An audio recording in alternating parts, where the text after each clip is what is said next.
Chers résilients, récemment j'ai échangé avec certaines personnes par rapport au développement de l'Afrique, les raisons pour lesquelles l'Afrique était dans cette situation et surtout comment l'Afrique pouvait se développer. Donc en face de moi, il y avait des personnes qui me faisaient savoir que l'Afrique pouvait se développer sous certaines conditions, les points qui étaient mis en avant.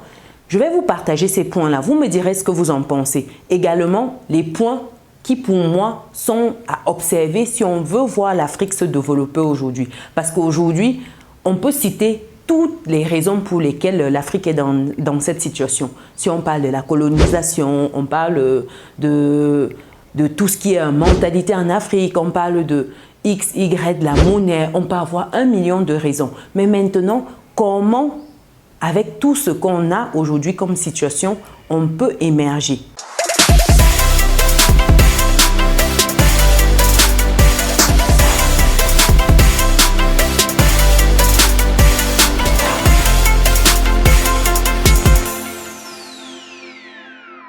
En face de moi, j'avais des personnes qui me disaient que les matières premières de l'Afrique, c'est une immense richesse pour l'Afrique parce que voilà, si elles étaient valorisées à leur juste valeur, l'Afrique ne serait pas aussi pauvre qu'elle est aujourd'hui. Dites-moi déjà ce que vous en pensez. Est-ce que les matières premières suffisent à développer un pays? Permettez-moi de douter.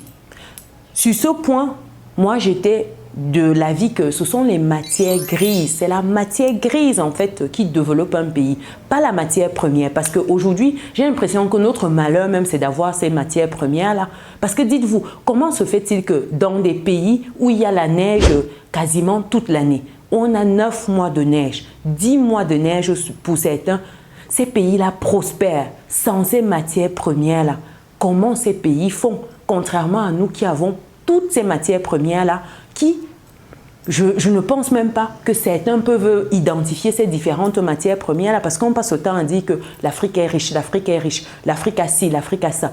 Mais est-ce qu'aujourd'hui, si on interpelle 5 personnes dans la rue, 10 personnes, 9 sont capables de dire à quoi ressemblent certaines des matières premières dont l'Afrique regorge? Je ne pense pas. Donc, est-ce que c'est la condition pour développer l'Afrique? Vendre les matières premières à leur juste valeur? Je ne pense pas. Parce qu'aujourd'hui, malgré toute cette matière première-là, il manque la matière grise. Il n'y a pas de personne pour s'asseoir, penser stratégiquement, avoir une vision et pouvoir établir ce plan de développement dont l'Afrique a besoin. La matière grise est absente. Et on peut se demander, mais où est-ce qu'elle est, cette matière grise-là? On peut se poser ces questions-là. On voit très souvent nos talents partir. Quand vous voyez des talents qui sont bons, ils partent fréquenter ailleurs parce que souvent les conditions ne sont pas réunies. Vous voyez des génies tout de suite, ils sont piétinés en Afrique, mais ailleurs ils sont reconnus à leur juste valeur. On perd la matière grise tous les ans. Quand vous voyez l'immigration canadienne, l'immigration française, moi également je suis un pur produit de l'immigration française. Je suis allé faire mes études en France avant de revenir. Vous voyez, toute cette matière-là et certains ne reviennent pas. Donc ça veut dire que c'est du potentiel perdu un peu pour l'Afrique. Donc je pense que la matière première à elle seule ne suffit pas. Dites-moi ce que vous en pensez dans les commentaires. Ça c'était le premier point. Le deuxième point, c'était au niveau en fait de la monnaie.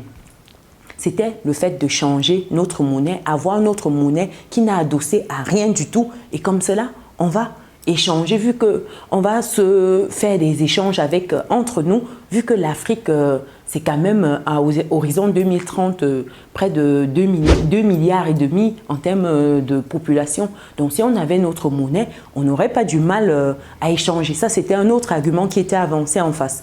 Donc, et puis se fermer au monde, un peu ce que la Chine a eu à faire. Dites-moi ce que vous en pensez.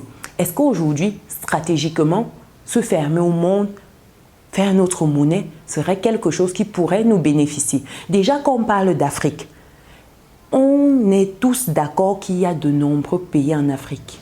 Il y a une 50aine de pays en Afrique. Donc, ça veut dire que c'est une 50aine de manières de voir, de gouvernement, de dirigeants, de population, de culture. Donc, c'est déjà pouvoir fédérer ça. Avoir les États-Unis d'Afrique, c'est déjà un challenge en soi. Quand on voit déjà à l'intérieur d'un pays, toutes les divisions qu'on peut avoir, si je prends le cas du Cameroun, où les ethnies, le tribalisme, c'est devenu un sport national. Combien de fois à l'échelle de la sous-région? Combien de fois à l'échelle africaine?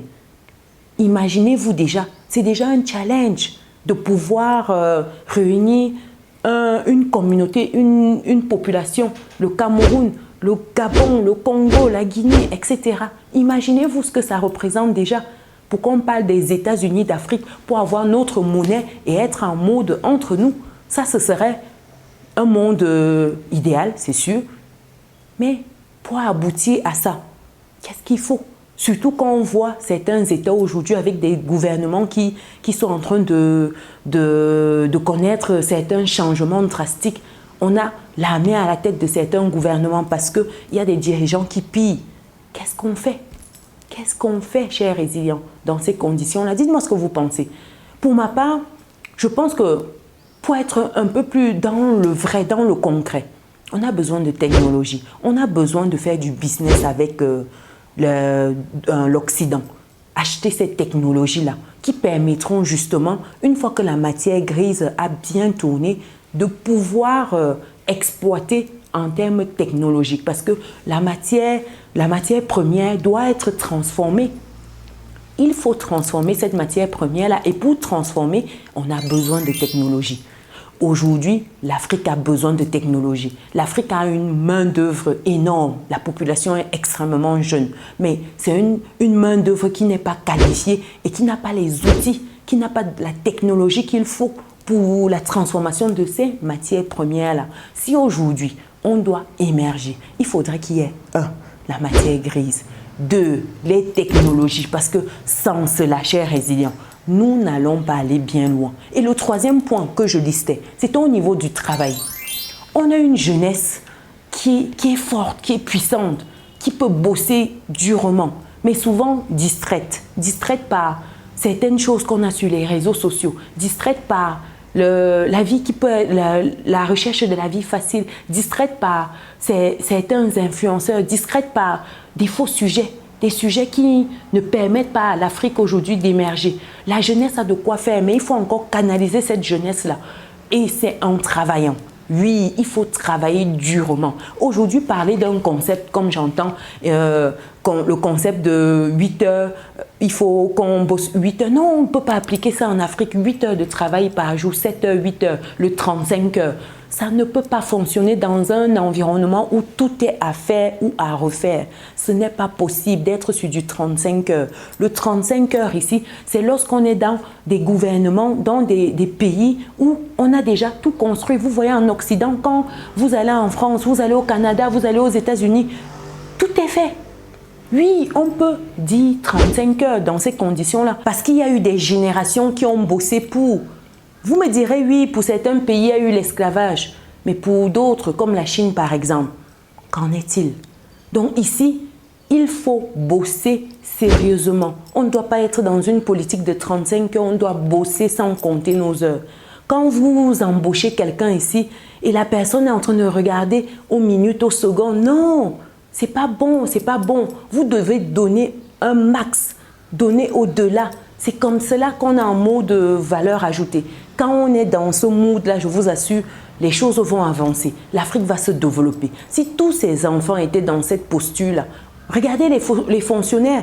Vous voyez certains arriver au boulot à 9, 10 heures, 11 heures. Et puis à 15, 16 heures, ils sont en train de partir. Pour certains, heureusement que ce n'est pas tout le monde. Et il y en a encore avec de la conscience professionnelle. Comment vous voulez développer un pays avec des gens qui ne sont pas à fond côté travail? Il faut que les Africains bossent sans compter les heures. Oui, on doit arriver à ce stade comme la Chine par exemple. La Chine aujourd'hui est en phase de devenir une première puissance, la première puissance mondiale à cause du travail. Si ce n'était pas ce travail-là, on n'aurait pas ces résultats-là. Donc oui, chers résilients, il faut travailler. Un autre point également que je mettais en avant, c'était celui de l'éducation. On ne peut pas avancer sans une population qui n'est pas éduquée. Or, si l'éducation est relayée au 10e plan, comment on va faire? Il y a l'éducation qui est capitale. Éduquer au travail, éduquer à certaines valeurs, Éduquer la population, oui, et ça commence dans nos familles, ça commence à la maison. Vous avez vos enfants, transmettez-leur les valeurs travail. Transmettez-leur certaines valeurs solides pour que demain, ce soit des personnes avec un certain minimum en termes d'intégrité, en termes de valeurs sociales. Il y en a qui n'ont pas de valeur. Je vous assure, vous travaillez avec certains, vous vous dites, mais c'est chaud, des sans foi ni loi. Mais où est-ce que vous voulez qu'on aille avec des mercenaires, des gens qui sont à leur service, qui mettent des nations entières à leurs pieds? Comment des gens peuvent détourner des milliards? Comment on peut avoir des milliards détournés? Qu'est-ce que vous allez en faire? Ce n'est pas de la méchanceté. Il faut travailler. Ça veut dire que l'éducation était mauvaise dès la base. Et le dernier point, cher résilient, je pense que c'est le mindset. Ça rejoint un peu le précédent. Mais lorsque un peuple n'a pas un bon état d'esprit, c'est mauvais. Quand vous avez l'état d'esprit des personnes qui veulent toujours vous flouer, c'est dans des transactions, c'est pas bon, c'est pas bon. Ici, l'état d'esprit doit être au beau fixe. Un état d'esprit de possible, de travail, de belles valeurs, un état d'esprit de personnes positives, de personnes qui sont là pour le bien commun, la collectivité, de personnes qui veulent voir les choses avancer. Voilà comment l'Afrique va se développer. Qu'est-ce que vous pensez de tout cela dans les commentaires, chers résilients? Est-ce que vous pensez que la matière première en elle seule suffit? Est-ce que la matière première, c'est assez pour développer un continent? Si on rajoute à ça une monnaie où on est isolé, est-ce que c'est assez? Est-ce qu'il ne faut pas mettre d'autres valeurs à côté? Comme la matière grise, le travail, le mindset, l'éducation. Dites-moi ce que vous pensez de ce débat-là. Quel est votre point de vue sur la question? Est-ce que vous pouvez me lister dans les commentaires des pays où la matière première seule a suffi pour leur développement? Partagez dans les commentaires, c'est important. Et si vous avez d'autres points sur lesquels on doit mettre l'accent, partagez également. Partagez cette vidéo autour de vous. Il faut sensibiliser. Qu'on arrête de se reposer en mode on a les matières premières. Et puis quoi? Les gens viennent nous prendre ces matières premières, la transforment et nous revendent ça 10, 20, 30 fois le prix. Est-ce que c'est normal? On se vante d'avoir du cacao, mais une fois que le cacao est transformé, le chocolat est envoyé, que ce soit en carreau, en tout ce que vous voulez, on paye ça des prix d'or. Est-ce que c'est normal? Je ne pense pas. Est-ce que c'est normal? Les devises s'en vont. Non, ce n'est pas normal, chers résilients. Pour des personnes qui me découvrent dans cette vidéo, je suis Chimène Nana, je suis maman, entrepreneur et récemment auteur. Auteur du livre « Vivre et réussir en France que voici ». C'est un livre qui vous donne les clés de votre prospérité financière. Lorsqu'on arrive à l'extérieur, on doit être puissant financièrement. On doit d'abord être fort où on se trouve afin de pouvoir apporter sa contribution à notre pays d'origine, à notre Afrique. Il faut être d'abord puissant. Et si les Africains à l'étranger ne sont pas puissants, ils ne sont pas utiles pour cette Afrique-là. Donc, pour des personnes qui ne se sont pas encore procuré leur livre en Occident, cas de la France, je mets le lien dans le descriptif de cette vidéo. Oui, c'est important.